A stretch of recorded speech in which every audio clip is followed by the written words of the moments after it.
Hopefully you're having a great first few days of fall or spring, depending on whether or not you're in the southern or northern hemisphere. I just got back from Switzerland, a country that I'm dubbing as the fairy tale country, and I did a light amount of shopping while in Switzerland, and these pickups are the culmination of that light shopping that I'm going to share with you today. For those of you who don't know me, my name is Drew. What it do? It's nice to meet you. Let's talk September Switzerland pickups. As a disclaimer, I want you to understand and know that making these videos is my job. And so in no way at one time do you need to acquire or seek to acquire this level of product all in a week or 2 weeks or a day or anything like that. I'm showing you these items because, for one, I have a passion for fashion. I actually love talking about clothing, but also I want to give you an ongoing, I want to share with you the things that I think are interesting so that you have an ongoing catalog, a live catalog of things that maybe you're interested in or could take note of or could reference from or use as a reference. I want to be able to show you things that are cool so you can save them, pin them like a Pinterest board for later if you're interested in buying them. I also give you a bit more context to why I decided to pick up some of these things as well during the video, so that should be a lot of fun, and all items will be linked down below in the description for you if you're curious about looking at them more in depthly. So the first item that I picked up while in Switzerland was this old Crow Crewneck. And while in Switzerland, I did most of my heavy lifting shopping, which, trust me, I didn't do that much, but I did most of my shopping in Zurich. One of my favorite stores in Zurich that I found out about while there was a store called DC Style. That is where this crewneck is from. Old Crow is a Japanese company that focuses on old school Americana. This crewneck is inspired by old school race gear, which I think is really cool. What compelled me to pick up this crewneck was how it looked over the top that I was wearing when I visited the store in Zurich the day I was shopping. I haven't really seen this sort of styling, but I fell in love with it the moment I saw it. And let me explain to you the styling. So in menswear and just fashion, Americana, whatever, fashion in general, a lot of times mixing sportswear with traditional menswear is a really cool juxtaposition and creates that tension, which, if you know my videos, I love creating tension in outfits. That's what mixing those two categories does, sportswear and menswear. And I'd seen that done before, and I had done it before with like varsity jackets and button downs.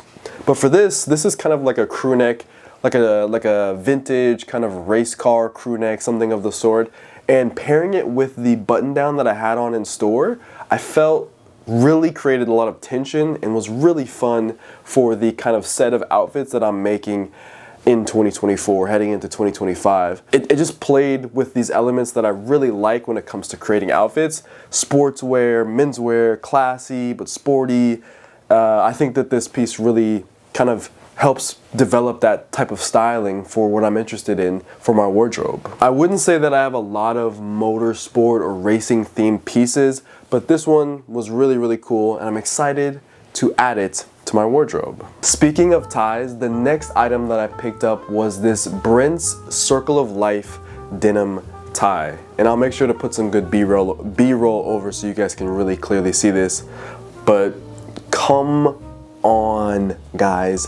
Come on, this tie is so tough. I love this tie. You guys know that I love denim, and I've never really seen denim used as a fabric to create a tie. And I think that combining the two, paired with this sashiko stitching that's paneled throughout the tie, looks so beautiful and fits so nicely into what I already love when it comes to my personal style. The cool thing about this tie, and correct me if I'm mistaken, but this brand actually upcycles denim that has been discarded and reuses it and repurposes it to make things like this, which is really, really cool. I just love this piece, and I'm recognizing that my style, my current modus operandi when it comes to my personal style, is shifting to focusing more on accessories and the details of an outfit rather than like major pieces. I mean, there are times when I focus on major pieces too, but I really am dialed in when it comes to accessories. Something that's really interested me over the last year or so have been bandana sliders. And I actually picked up 2 versions of bandana sliders. Let's see if I can get this to focus. Of bandana sliders at DC Style that I want to share with you right now. One from Double RL. This is the double RL version. And then the other one from Glad Hand Company. Let's see if we can get this to focus. Wow, fantastic job, camera. Come on. Come on, I just gave you the compliment, camera. There you go.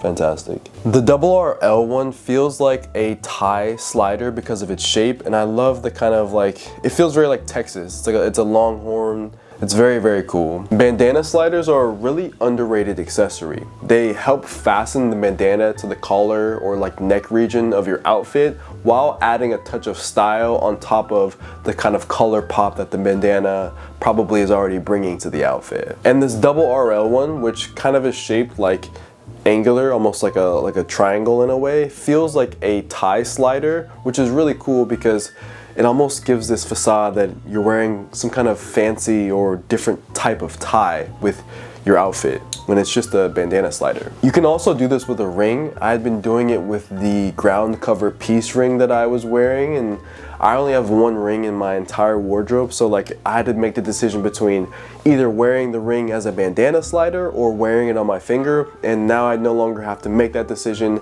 I can pick up maybe a couple more rings and continue to build my collection of silver while also having the ability to wear a bandana. If I don't want to tie it, I can wear it with one of these things. So the last item that I picked up at DC Style was this belt from Duke's Finest Artisan. And this belt is crazy. Let me tell you about this. So it's an Austrian belt that actually was hand painted. I think I have it upside down. That's really goofy of me. It was hand painted, and basically it was made by artisans. It's a really cool kind of unique style of belt that I haven't really seen here in the US and that I hadn't had in my wardrobe either. And it kind of squeaks, and you hear that noise, right? It makes a little bit of noise because it hasn't broken in yet, but it's a really interesting style that definitely caught my eye. Apparently, the creators of this brand started out by shipping t-shirts or importing t-shirts from LA to sell in Europe.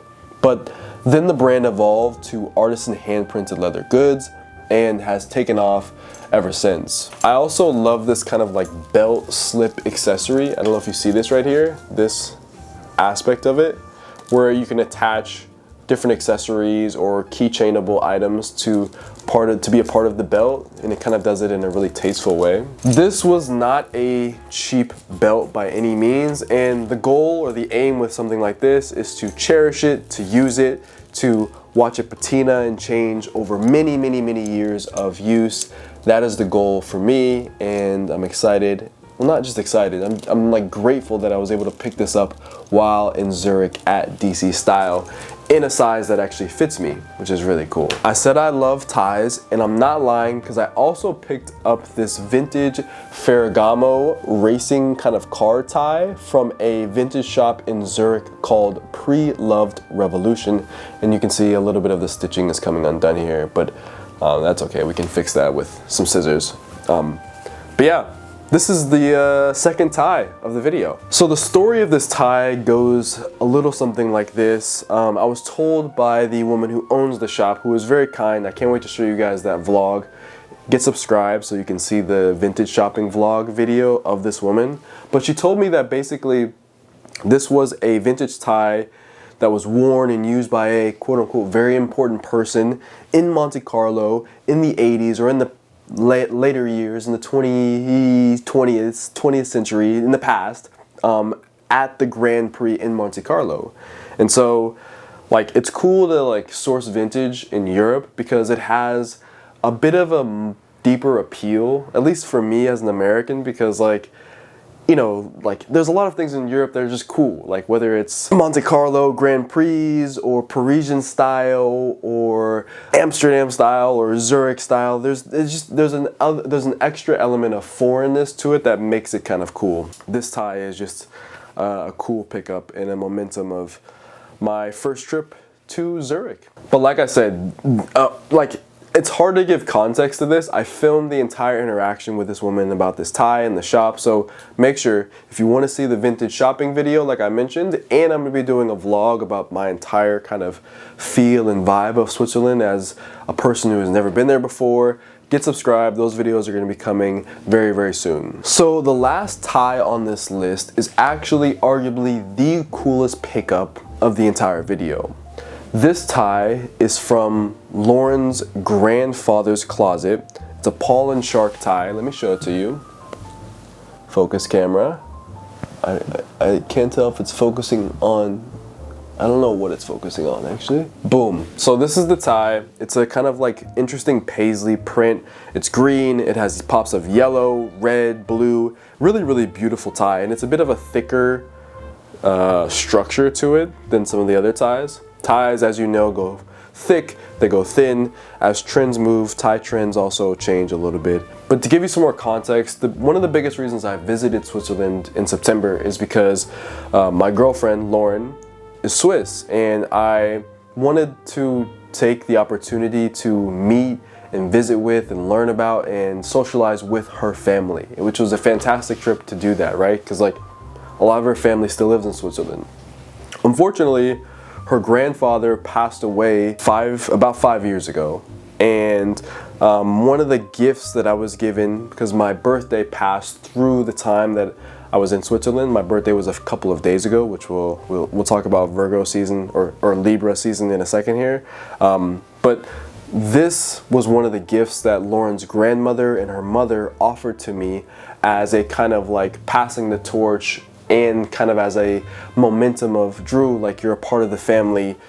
Take this tie from my husband for the sake of her grandmother, and my father and Lauren's grandfather for her mother and herself. So that's exactly what this tie is. It's kind of like a heirloom that's being passed from one individual to another, and I feel very, very special to have the opportunity to have this tie in my wardrobe. But this is where clothing goes beyond the monetary value. It's something that I'll cherish and will be special for me forever. And I love, love, love this tie. It's beautiful. I love how thick it is, and it just holds so much weight in my heart. I'm getting choked up a little bit thinking about it. It holds so much weight because it's such a nice gesture for her family to give to me, and I feel really special about it. Let's get a word in for today's sponsor, Squarespace. Are you interested in making your very own website for a brand or creative project? Squarespace offers a comprehensive amount of features to help you create the website that you've always wanted. If you want to sell your products direct to consumer, or if you want to showcase your body of work, Squarespace makes it easy to do that and more. Currently, I'm using my Squarespace website as a hub for all of my content and as a way to direct those interested to my podcast and social media. If you need a design to help nudge you into creating your first website, this is your sign. Visit squarespace.com/DrewJoyner for 10% off your first purchase of a website or domain. All right, next three things are the most Swiss things that you could probably ever get. The first one is this Edelweiss Belt that I picked up in Emmerton, I think is the name of the store. Or sorry, not the name of the store. Emmerton is the name of the town that I was in when I picked this up. So the Edelweiss, if you don't know, is one of Switzerland's most iconic national symbols. It's a flower. This is what it looks like.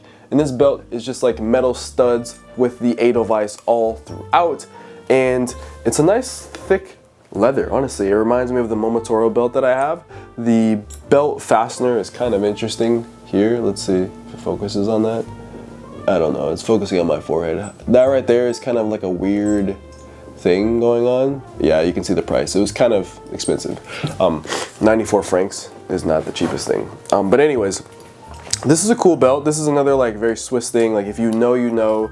Studded belts are very popular right now, and to get one that's Swiss specific, I thought was fire. And yeah, honestly, one of the other blessings of being in Switzerland at the time, I got to give a shout out to Lauren's uncle, who actually was the one who picked this up for me as a birthday gift for my time there, which was really, really kind of him.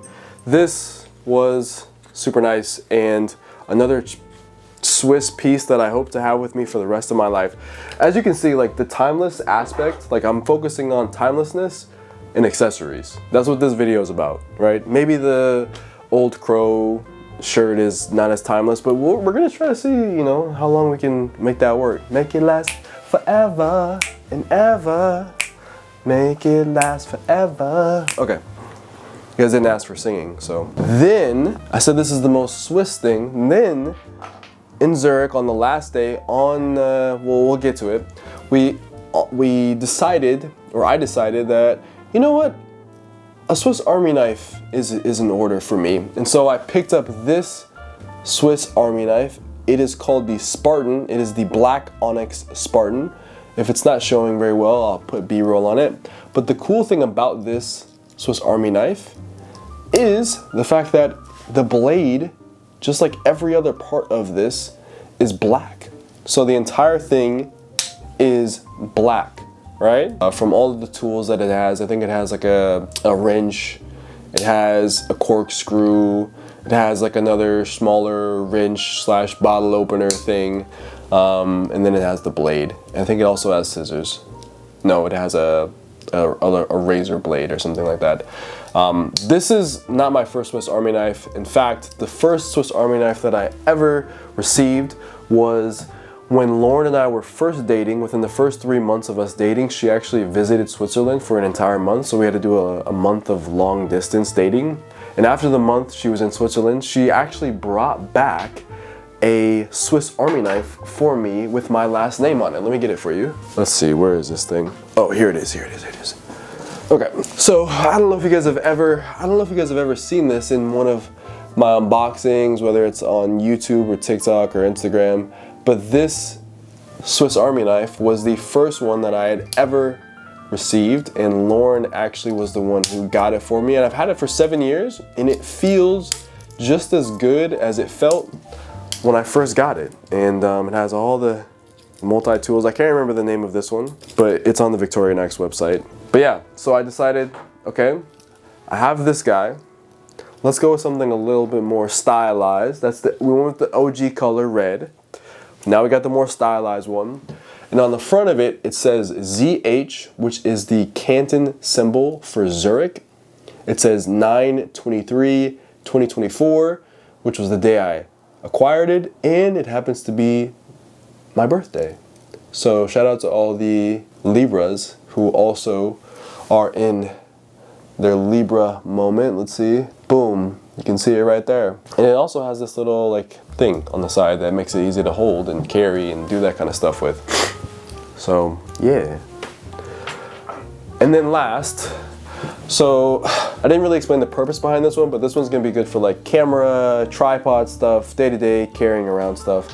And then I also picked up a wallet Swiss Army knife. They make these that can just go inside of your wallet. Let me actually show it to you. So it just has a couple multi-tools in there.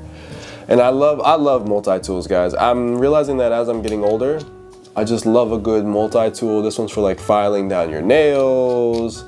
They have scissors in here, they have a small blade, they have tweezers, they have a pin. Literally, anytime you're in a situation where you just need to have something to like do something, that's what Swiss Army multi-tool Victorinox tools are for. And so I went with black, and I'm all onyxed out.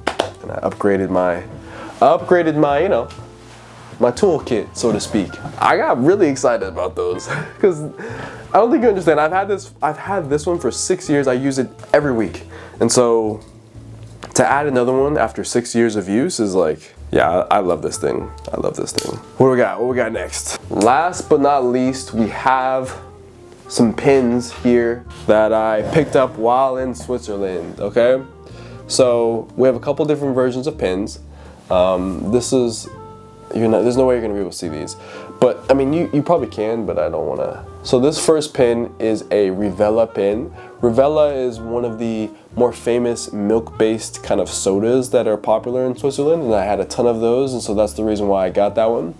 We have this pin right here. This pin is, it kind of reminds me, I don't know if you remember this movie called Robots. It was an animated movie called Robots. The main character was blue, if I am not mistaken, and this pin reminds me of that. It says Bernina on the front. It just reminds me of one of those robots from Robots, and it's kind of cool. And then this last pin that I got, this one right here, let's see if it focuses on that. This one is like, I don't know, it's like a weird kind of like goldish pin that I just feel like will look good on collars. It's a good little collar pop. And then one of the nice things is that I also was given this one, which I didn't ask for, but she gave it to me. And the cool thing about pins in Switzerland and vintage shopping in Switzerland is that most of the things that I was able to, like most of the pins that I picked up, they were either at broken houses, I'm saying that so wrong, or they're called brockies, or I picked them up at a vintage market. So all throughout Switzerland, which I'll show you in the videos, the vintage shopping videos, there are just tons and tons of vintage, huge buildings, just duplexes full of vintage items. And sometimes they have pins, sometimes they have cowbells, sometimes they have clocks, sometimes they have watches. I didn't even really get into the watch scene in Switzerland. I should have done more. I know some of you are probably like crying and like wondering, Drew, why didn't you buy a watch? That's for a different era in my life. I'm not there yet. But these broken houses, these brockies are all throughout, and so you can really like sift through and sort and dig and try to find vintage gems. And for me, I love, you guys know I love pins, because I love adding pins to different collars. I could add a pin, I could add this pin to this shirt right here, or to the collar or something like that. It adds just a nice little fun, playful pop of whatever, and it shows kind of where you've been and things like that.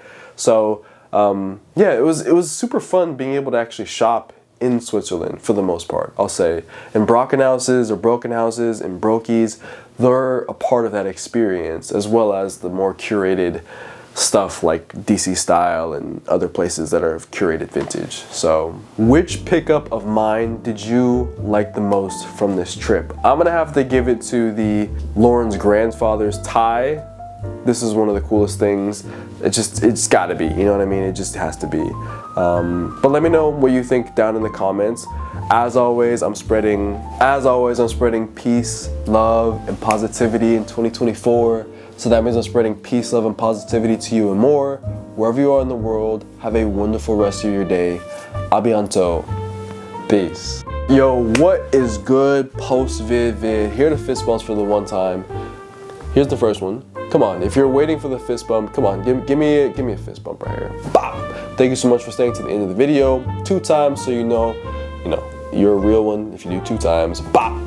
I appreciate you so much for staying to the end of the video. Fall is here, at least where I'm living in New York City. Autumn is here. The leaves aren't changing, or they kind of are changing a little bit, but we're in that season of autumn and fall and all the vibes there. What kind of videos do you want to see from me in the fall? I would love to know down in the comments. I have a couple Swiss videos that I'm gonna be banging out pretty soon here, so keep an eye out for those. Let me know what videos you want to see, hashtag PVV when you answer down in the comments. Also, should I bring back weekly polls for the fall? We getting back into our weekly poll bag? Let me know down in the comments. Love y'all, miss y'all. It's been a great year so far. The year's almost over, crazy. Another year passes by, another year to reflect. My birthday happened, and I feel very fortunate to be able to make these videos for you guys and to talk about fashion and clothing and style and lifestyle and mindsets and things like that. And hopefully the videos bring a bit of positivity to your life. That's the only goal that I have for this channel and my creativity online, is to maybe help someone and bring them a bit of comfort or smile or something like that with the videos. So yeah, that's all I got. Enjoy the rest of your day. I wish I had a Rivella right now, but I don't. Peace.